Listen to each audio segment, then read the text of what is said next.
জীবন কখনোই একই রকম থাকে না, কখনো থাকে আলো, কখনো অন্ধকার, কিন্তু একটা জিনিস সবসময়ই একই থাকে, আপনার ইচ্ছে, আপনার সিদ্ধান্ত আর আপনার চেষ্টা।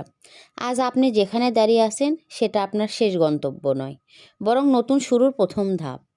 মানুষ তখনই হেরে যায় যখন সে চেষ্টা করা বন্ধ করে দেয়। একটা কথা মনে রাখবেন, আপনি যতবার পড়ে যাবেন তার থেকেও বেশি উঠে দাঁড়ানোর ক্ষমতা আপনার ভেতরেই আছে। কখনো নিজের ওপর সন্দেহ করবেন না। পৃথিবীতে আপনাকে বিশ্বাস না করলেও আপনি নিজেকে বিশ্বাস করবেন, কারণ আপনার স্বপ্ন আপনি দেখেছেন, অন্য কেউ না। জীবনের পথে বাধা আসবেই, কিন্তু এই বাধাই মানুষকে শক্তিশালী করে। সাফল্য কখনো রাতারাতি আসে না, ছোট ছোট পদক্ষেপ একদিন বড় ফল দেয়। তাই আজ আপনি যেখানে থাকুন, যতই কঠিন পরিস্থিতি থাকুন না কেন, আজ একটা ছোট সিদ্ধান্ত নিন, আমি থামবো না। নিজের কাজকে ভালোবাসুন, নিজের স্বপ্নকে আগলে রাখুন, অন্যের সাথে তুলনা নয়।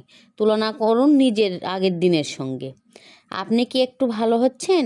যদি হন, সেটাই সাফল্য। আর যদি না হন, তবে আজই শুরু করুন। শুরু করার জন্য আজই সেরা। মনে রাখবেন, আপনার জীবন পরিবর্তন করার ক্ষমতা শুধু আপনারই হাতে। ভয়, সন্দেহ, ব্যর্থতা এইসব জিনিস যতবার আপনাকে থামাতে আসবে, ততবারই বলবেন, আমি পারবো। ঠিক এই কথাটা, আমি পারবো, অনেক অসম্ভবকে সম্ভব করে দেয়।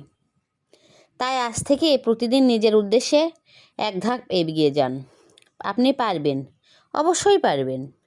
আর একদিন আপনার এই পথ চলা অন্য কাউকে অনুপ্রাণিত করবে। তো কথা বলতে বলতে আমার রান্নার এই তো মাঝামাঝি পর্যায়ে চলে এসেছি।